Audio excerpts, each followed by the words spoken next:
where Dirk was really talking about, a lot of native functionality in the platform, and specifically the forgot password module from the App Store, which has specific vulnerabilities. I want to talk about some other fairly common vulnerabilities that you can get into your project if you use App Store components. But first, a bit of introduction. Who am I? Rom van Arendonk. I've been working with Mendix for 9 years, 3.5 years as full-time developer, and since then I transitioned into architecture. So right now when I am dealing with security, it's mostly checklists, but I still find this stuff immensely interesting, also because of my history on projects with a high level of security requirements. So what I want to talk about today, it's definitely not entity access. And I'm glad for that choice because Dirk handled that excellently, I think. But I still want to show you some common vulnerabilities. And for this, I'll be using the OWASP top 10.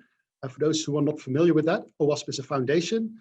It is involved in security research and prevention of security vulnerabilities, raising awareness, and it stands for the Open Web Application Security Project. Now, one of the interesting things that Dirk also mentioned with the forgot password module that wasn't upgraded, and the necessity for lifecycle management of your applications, you see that over the years, the quality of your App Store content has improved immensely. And if you are still using old widgets or old versions of modules, you will have many more vulnerabilities, and especially in projects that were created in Mendix 4, Mendix 5, and just upgraded, a number of these vulnerabilities will be rampant. So this is the OWASP Security Top 10, and I want to highlight 3 of them that I will be covering in more detail. So without further ado, let's get going. So the first thing I want to talk about is injection, and specifically SQL injection. And the usual scenario for this is if you have the database connector, which allows you to fire SQL commands to an external database. And the issue you'll be facing is if you make dynamic queries with user input, the user can actually manipulate the input and allow you to execute SQL commands that you never intended to be executed on your database. Like Dirk, I'll be referencing the documentation. And if you take a look at the first bullet here, what it says in a very, very polite and roundabout way is if you allow user input into your dynamic queries, you're going to have to handle SQL injections. And so the scenario I'll be showing you is one of which I actually had at a client. They had a data warehouse, and we, from Mendix applications, we access that data warehouse through a JDBC interface, which connects to the database connector, and which allows us to fire SQL commands at the data warehouse to retrieve information. So my demo is at the bottom. I've currently hooked up my demo application with a Mendix database. And it is a very simple query whereby I am allowed to input a name of an account and I get its last login date. And I'll be showing you first how it works, and then secondly, what I can do with SQL injection. So let's see if I can switch my screen to my browser.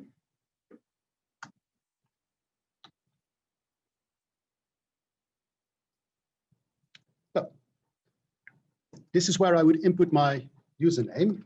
So if I query for the last login date of MXadmin, now be aware that this is a database from a test system, not the actual Mendix database that this application is running on. And I do that, I see a result which is from March this year. Let's see if I have a nice query.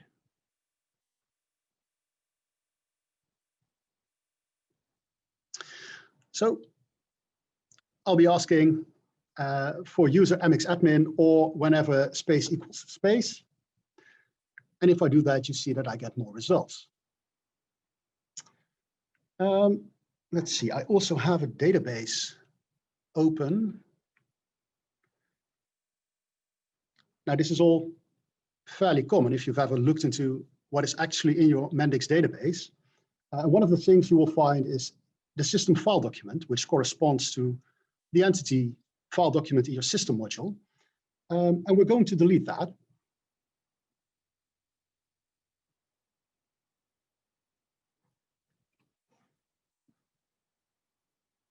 So I have a new query, which tells the database to drop the table, system file document. And then I have some code where I ensure that the SQL is valid. I will still get an error in the Mendix server because I will get 2 responses or multiple responses, but the table will be dropped.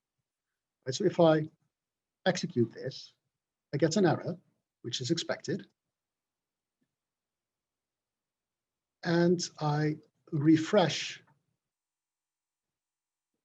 my database. And system,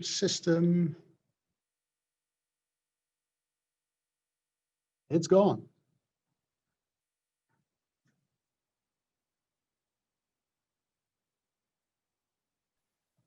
Paul Poetsma says, gotta go, thanks. I guess he saw that injection. He was like, this is all I need to know.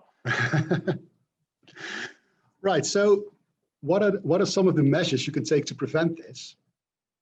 Well, the first one is to not use dynamic queries. This will not always fit your application architecture, so it's not the best fix. The second one is to use an upgraded version of the database connector. And since the Mendix 8 version, Mendix has supplied prepared statements, and using prepared statements prevents SQL injection. As a funny side note, when I talked to the guy at the client maintaining the data warehouse, and I told him, should I take SQL injection into account? He shrugged and he said, nah, your specific user doesn't have any rights, so you don't need to worry about that. Well, if you have such guys in your organization that may take your mind off of it, I would still recommend using the prepared statements though. So the second one, cross-site scripting. And where my previous demonstration showed that I was able to use untrusted input and send that to the backend, cross-site scripting is using untrusted input and displaying it in your browser.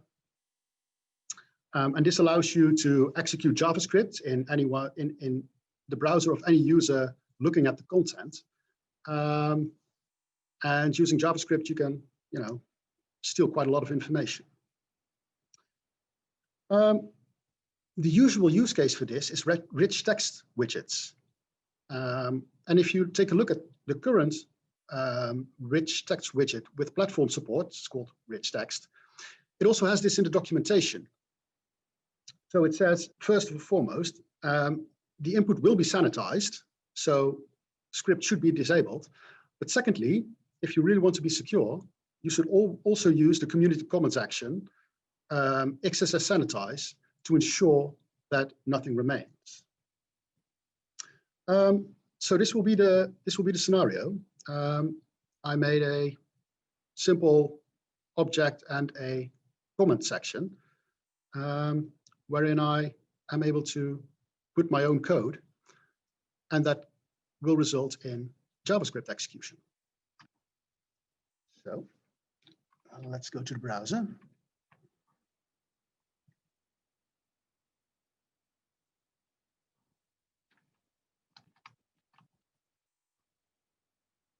My object, I can add a comment.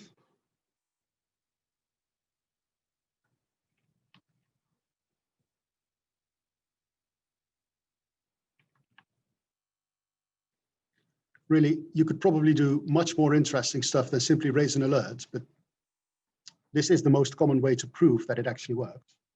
So I'll save the comment, I'll view it. there's my comment saying XSS. You actually see that there is no text in the comment because it's really just a script tag, which is executed.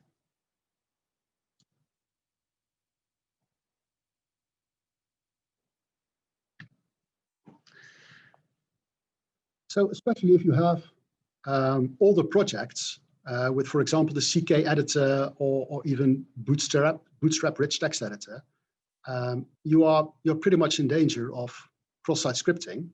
So my first recommendation is always, if you allow users to input, loads of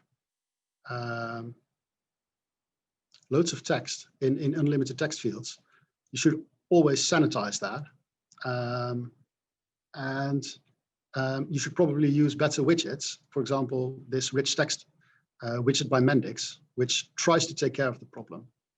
Also note that for pretty much all of the native Mendix widgets, this isn't an issue. Mendix takes care of that, but it's really the App Store content that has vulnerabilities. So the third issue from the OWASP list is vulnerable components. So what is happening here is you have a very nice module. You can think of anything, Excel importers, anything that under the hood uses Java libraries. And these components, if there is no lifecycle management to update your dependencies, then eventually, as a fact of life, exploits will be found in those libraries. And if these libraries are found and an attacker gains access to your application and to the code, well, they have pretty much unlimited control over whatever is happening on the server. So this is a slightly more complex thing to test. And so what I did was I used an online service to scan my dependencies. The service I used it's called Sneak. And to use Sneak, I need to upload a Maven project definition. Now, Mendix doesn't have a Maven project definition, so I had to create that based on the class path file. But eventually, I was able to generate this POM file, which is the Maven project definition. Uploaded that to GitHub, was able to scan using Sneak, and the results were actually pretty shocking. Because the first application I tried was returned with like 100 vulnerable components. So I started wondering, okay, so what's going on here? And that also ties in nicely back to what Dirk said. We had a template project, a project which was used to instantiate all of our projects. And this did get updated, and the modules got updated, but the libraries, the dependencies were never removed. And so this project contained a lot of vulnerable code that probably wasn't reachable anymore, but you never really know. So the first thing to do was throw away all my dependencies, download all the current App Store content, and instead of 100, this is the result. I got a dozen, which is far more manageable. Now, the nice thing of Sneak is it gives you a fairly detailed report about what is happening, and it suggests ways in which you can remediate this vulnerability, which components specifically you need to upgrade. And it also warns you if there are any known exploits. So how are we going to fix this? Well, my favorite wheeler dealer, lots of elbow grease. There is no simple fix. What you see is that many of these dependencies are pretty old. And so if you update the dependency, then the interface breaks. Once the interface breaks, the glue code between your Mendix application and the Java library breaks, and you just need to get in there and get it all fixed. This turned out to be quite a complicated problem. It was actually too much for us to handle. And so we really hired a Java professional to help us out with this topic. I have one more. Well, I'll do it quickly. It's kind of similar to what Dirk has been telling, right? So one of the things that I often see is trusting the client, and this is right along the alley of what Dirk was telling. And my example is slightly different, right? So looking at Mendix, you have a JavaScript client running in your browser, communicating to your server, usually running in the Mendix cloud. As Dirk showed, as a user, you can freely manipulate requests. So your client is absolutely untrusted. You need to validate everything. So one of the very common scenarios that I see is, for example, if you place an order, you want to validate some things, and you also have a button to mark your order as delivered, right? So on the top, you see this grid of orders. It has an option to set it as delivered. And the set as delivered microflow is very naively implemented as just change the status of this order and commit it. So even without going into all of the very complex JavaScript that Dirk was doing, there are fairly easy ways to exploit this button. So I have an order, and if I try to save that using a microflow, it says order number is required. I input an order number, everything is fine. So this is one of these integrity things that I was talking about, except you can also use it from the user interface, right? So if I try to click the button, nothing happens. So my Chrome DevTools to the rescue, and I simply make this invisible.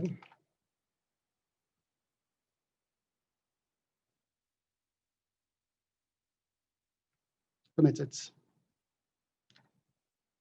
Loss of information. Without any step. All you need to do is know your F12 button.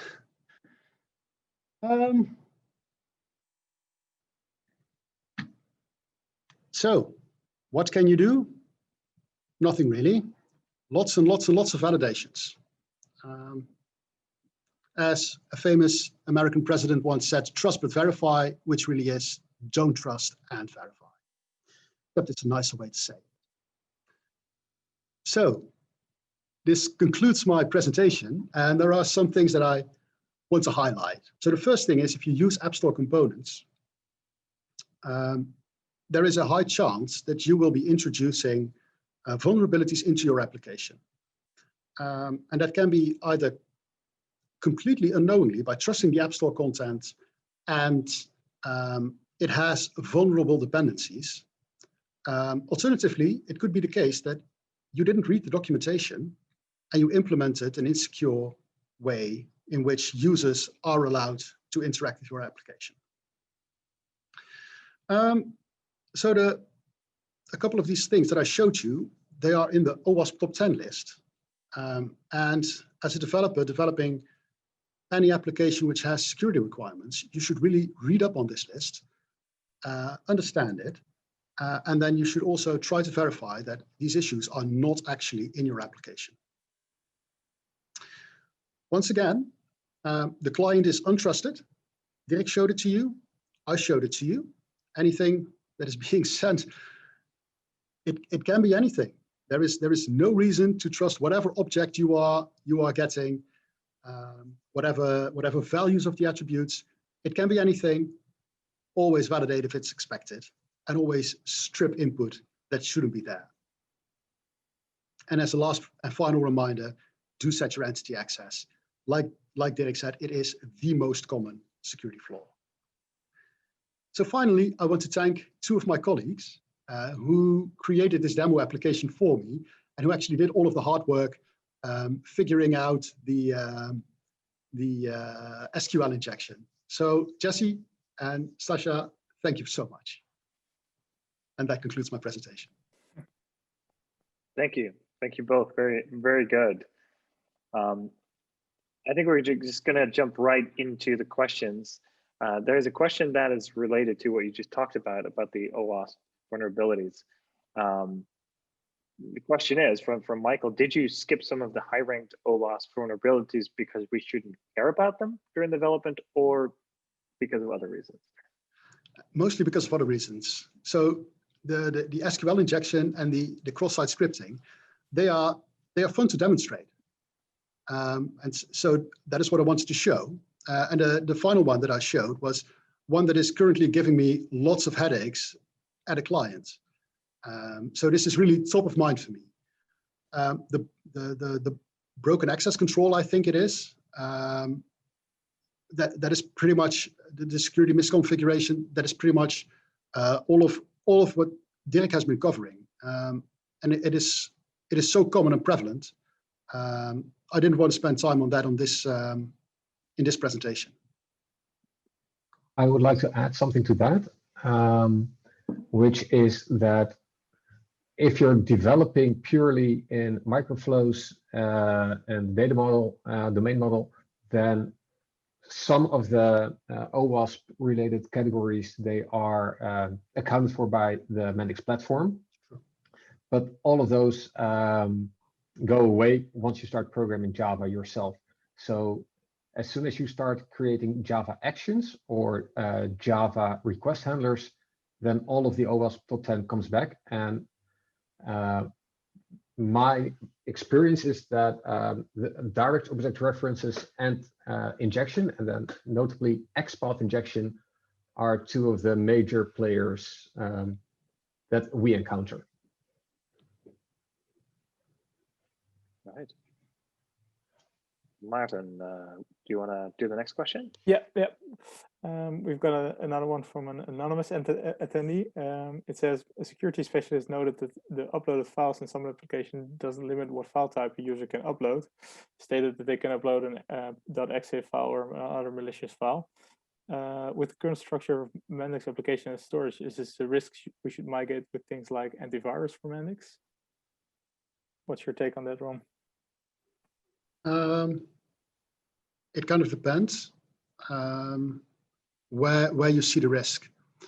I think the biggest risk here is that if you upload files and then someone else downloads them and opens them, then if that is your scenario, then yes, you should probably mitigate that.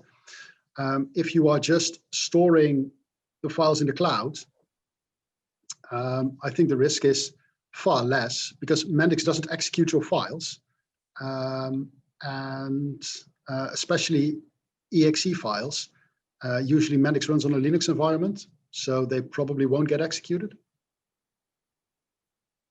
I can add to that the way Mendix stores the files internally is all with randomized file names. So things like the file extension, they get dropped.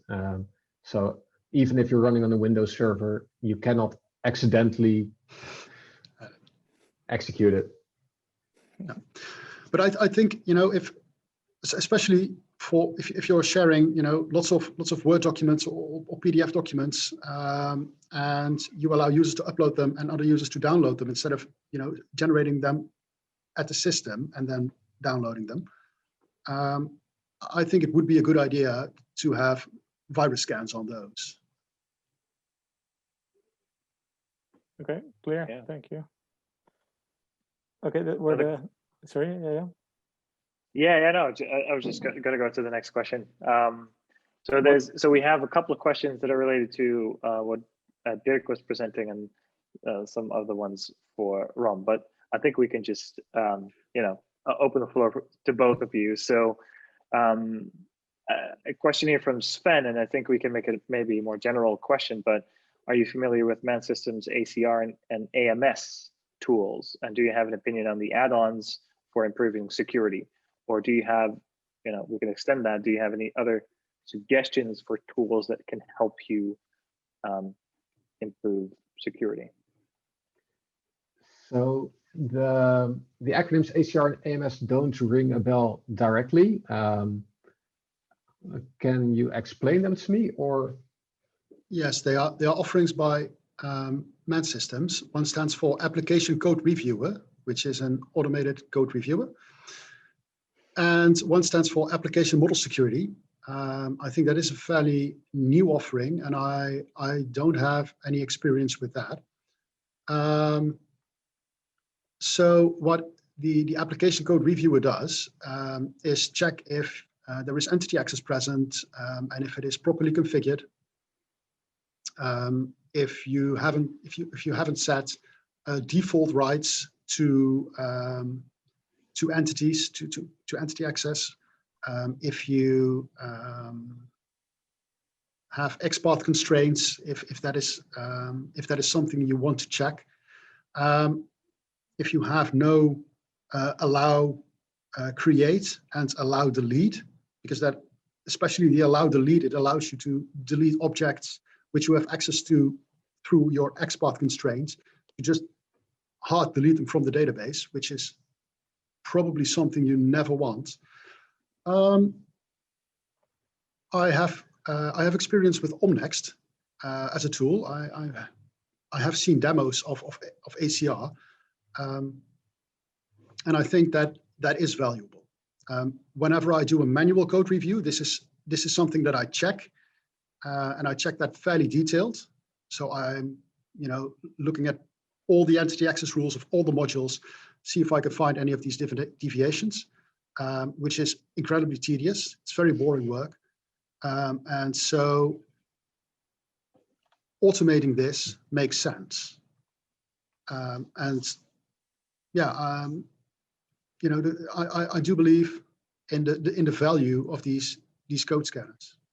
I can probably add to that, which is that I don't use AMS, ACR, or those commercial offerings, but we as the S unit, we have developed our own internal analysis tools of the model, and we do use overviews of entity access rights to identify potential attack paths, and we are working on tooling that will which will try to detect privilege escalation, things like analysis of XPath constraints to see whether they are based on attributes which are writable by the user.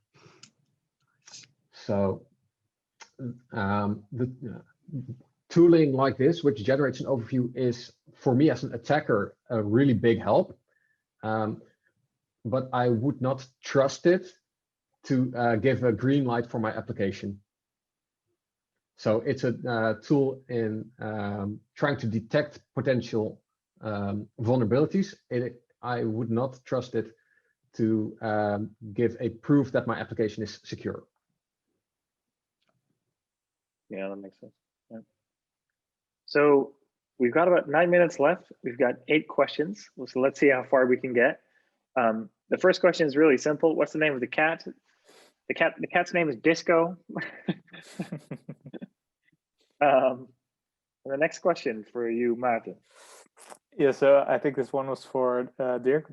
So how frequent did you run into sensitive information leaks? For instance, if a user can read all customer addresses while the user shouldn't? Almost always. That's a quick answer. Yeah. That's the most common one. Yeah. Okay, and there's another Excellent. one. Yeah, well, it's like this will be done in 90 seconds. That's the best. There's another one for Dirk as well. So what training/exercises can you advise to get on the security training for low code? Ooh, I would say hours. The one we organize for Mendix and for our own customers. What helped me is just going through all of the training material that Mendix provides itself. But yeah, for me, it helped that I already have a security background. So I really know how to interpret the tools that the Mendix platform gives me. Other than that, I'm not aware of security trainings or their quality. I just know our own. Yeah, so I don't really think there is something very specific you need to know for low code, because low code is the way you develop, but it is not the way that your application runs. Your application runs very much high code, right? So there is no real difference between a Mendix application and something else written in Java which runs as a web application. And the concepts and the techniques, they are pretty much identical. It benefits if you specialize in the technology, because Mendix has its own quirks, right? So like Dirk was saying, these entity access constraints with XPaths, where you can write certain attributes, that's definitely an additional value. But to get started, just any kind of ethical hacking course will probably do. Yeah. So at least that was my way of getting into this. Yeah. Yeah. No, I agree. I mean, the underlying security concepts are the same as any other application. Jeroen is mentioning, he's saying low code is developed by other people. That's why he's saying it. And I get that. So, basically there's two parts, right? There's the Mendix platform part. What does Mendix build, and how does Mendix build the platform? Is that secure? And the second part is, how do you develop an app on that platform that is also secure? All right, let's see. Can I leave with how long are we still going to continue? Because I have a little bonus something for the end. So for everyone who's still here, thank you. Let's see the bonus. So, shall we do one more question, Jan, and then go to the bonus? Yep, sounds good. Which one do you want to pick? So, well, a quick one from Chark. Is there a security cheat sheet for citizen developers available from Mendix? Short answer is no. We do have documentation on security and what the best practices should be, basically. So maybe we can talk offline or on Slack about the details and what you mean specifically with cheat sheet and things like that. Did you have another question, Maarten?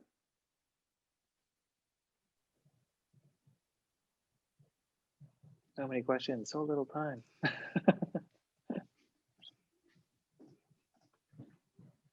You're muted. You're muted, Maarten. I was talking to myself. I always like that. A question for Rom and Dirk. Is there something Mendix can do to change or improve, prevent things more than they maybe are already doing? Well, you see that Mendix now has AI Assist, which is kind of suggesting actions that you could take as a developer. I'm hearing rumors about a performance AI, and I would love that to be a security AI. Nice, sounds like a good idea for the ID forum. So it's very exciting. Yeah. Okay. And I'm sure that Dirk, because you're doing so many things for Mendix, I'm sure he has a lot of advice that he gives directly to Mendix. Exactly. Again, the question is, what can we share publicly? That's. No, I think that one of the best things that Mendix can do is actually what they're currently doing, which is at least we notice that they're spending a lot of time and efforts on securing their own system. I know that we are a dedicated third party. I know that there is some private HackerOne activity going on, and I see how fast Mendix is solving everything that we do. Continue doing that. Thank you guys so much for presenting, and thank you, Maarten, for organizing and hosting. I'm sure I speak for everyone when I say this has been incredibly insightful, very helpful, and I'm pretty sure a lot of people will be tediously scrolling through the recording to see exactly the commands and what you did. So we'll also be sharing that link, by the way, to the test app, so you can it's a mini capture the flag thing, right? So that's very helpful. If we didn't get to your questions, by the way, join our Mendix Community Slack and post your question there. Rom is available there, or if you have a specific one, ask it on the forum so other people can find it as well and can upload it. We can continue the conversation there. So thank you all. We'll post a recording soon, and see you at the next live session, video, Slack, wherever it is. Thanks for hosting, guys. Thank you, guys.